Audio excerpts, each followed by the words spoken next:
Twice in today's gospel reading, it mentions that he spoke with authority. Our Lord spoke with great authority.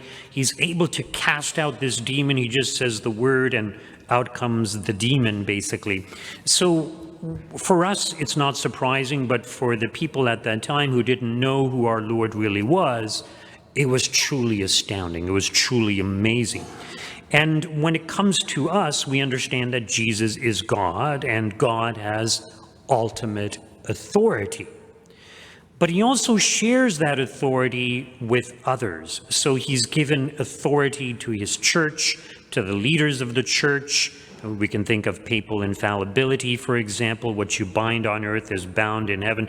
What you loose on earth is loosed in heaven. Also, that would apply to the sacrament of confession, the priest releasing the sins or forgiving the sins and releasing the punishment due for those sins, releasing the person from that. So God shares this authority with others. And when we think of the Catholic Church, we know that it's hierarchical in its nature. And what that means is that there's always someone above. And at the very top, of course, is Christ. And anyone below gets their authority from Christ, but it's important that they comply with Christ. In other words, they have to be obedient to Christ. They have to teach what Christ taught. And in this sense, they have authority. They have a certain amount of power, a certain amount of influence. Interestingly enough, when it comes to exorcisms, it's been pointed out by many exorcists that, while it's true that lay people or sometimes even people from other religions, they can do sort of exorcism prayers to try to get rid of a demon from a person, when it comes to the Catholic Church, the official exorcists, they need to have their bishop's permission to perform the exorcism. And the question is why? And the reason is because the bishop has the ultimate authority. So when the bishop gives his approval to the exorcist to do the exorcism, that means the power and efficacy of the exorcist is far greater. And, some people say, well, do priests, do exorcists have the same authority that Christ had? And the answer is yes and no. So first of all, Christ has this authority in and of himself because he's God. So we share in that authority, or exorcists would share in that authority. But exorcists point out that often it's not such a simple case as with the case of Christ. He just says the word and out comes the demon. And there's different reasons as to why some demons take longer to expel than others. And sometimes it's because of the strength of the demon possessing the person. Sometimes it's because of the length of time that the person has been possessed. Sometimes it might be because of the evils the person has done or the curses that have been put on the person, the strength of those things.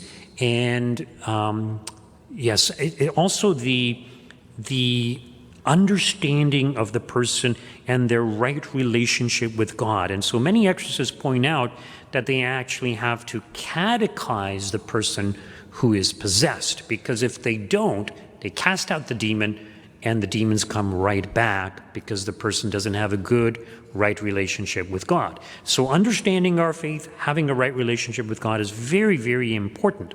But what I wanted to get at regarding this sense of authority is that as human beings, we are under the authority of God, but God doesn't force us to do this or to do that.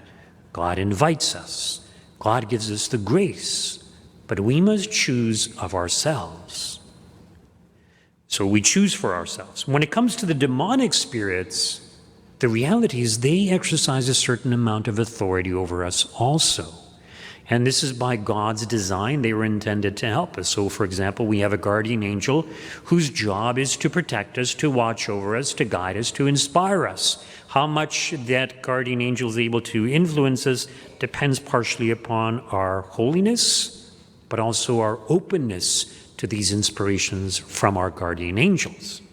So the demons also exercise a certain amount of authority. Now, God actually restricts their authority. But take, for example, when we have a case of possession, basically they're exerting their authority, their power, their control over a person who is possessed. And this is the most extreme form of diabolical influence. Now, there's lesser forms, such as temptations, which we're all prone to. Temptations can come from ourselves, from the world, but they also come from evil spirits. And each one of us experiences temptations that are motivated or intensified by evil spirits. They know our weaknesses. So if a person is inclined to one particular sin or vice, the evil spirits can intensify that desire, that attraction towards that vice. So we need to be on guard against these things.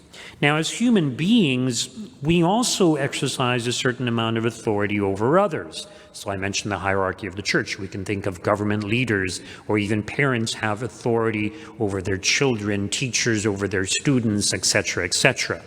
And the question is, well, how do we use these positions of authority? In other words, am I promoting the message of God? Am I promoting good things? Am I proclaiming the truth?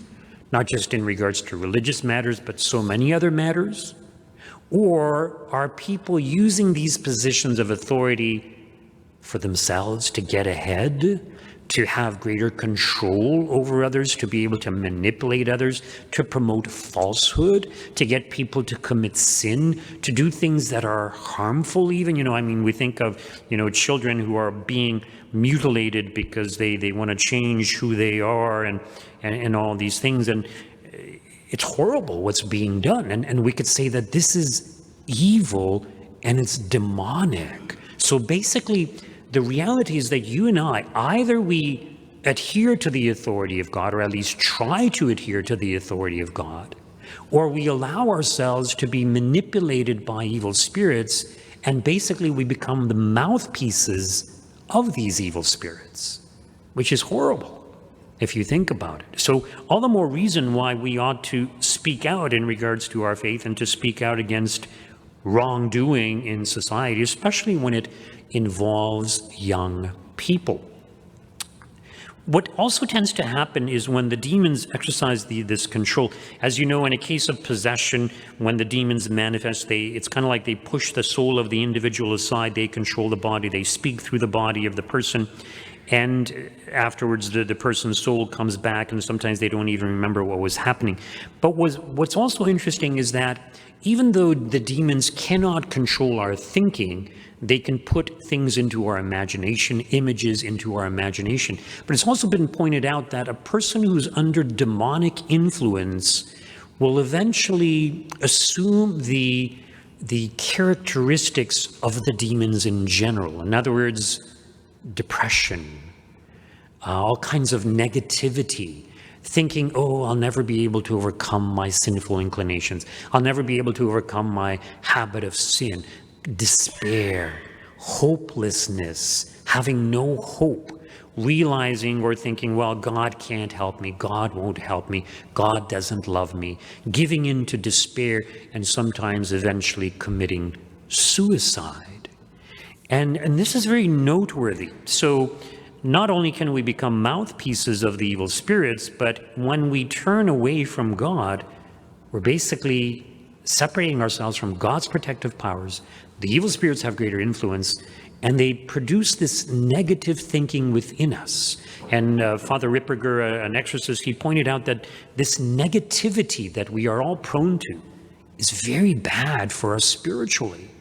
And it becomes kind of a vicious circle. We start feeling sorry for ourselves. We like to feel sorry for ourselves because of our pride, and it just becomes worse and worse. So he says, no, don't do that.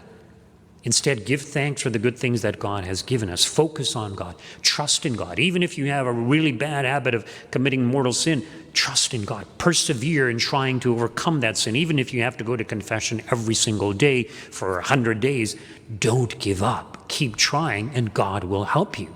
So this positive attitude is very, very important. So yes, we need to proclaim the truths of God. Yes, we need to place ourselves under his authority. But we also need to have this positive attitude, trusting in God no matter what happens, no matter what bad situations we find ourselves in. Because if we don't, we're basically being or allowing ourselves to be influenced by the authority and the power of evil spirits.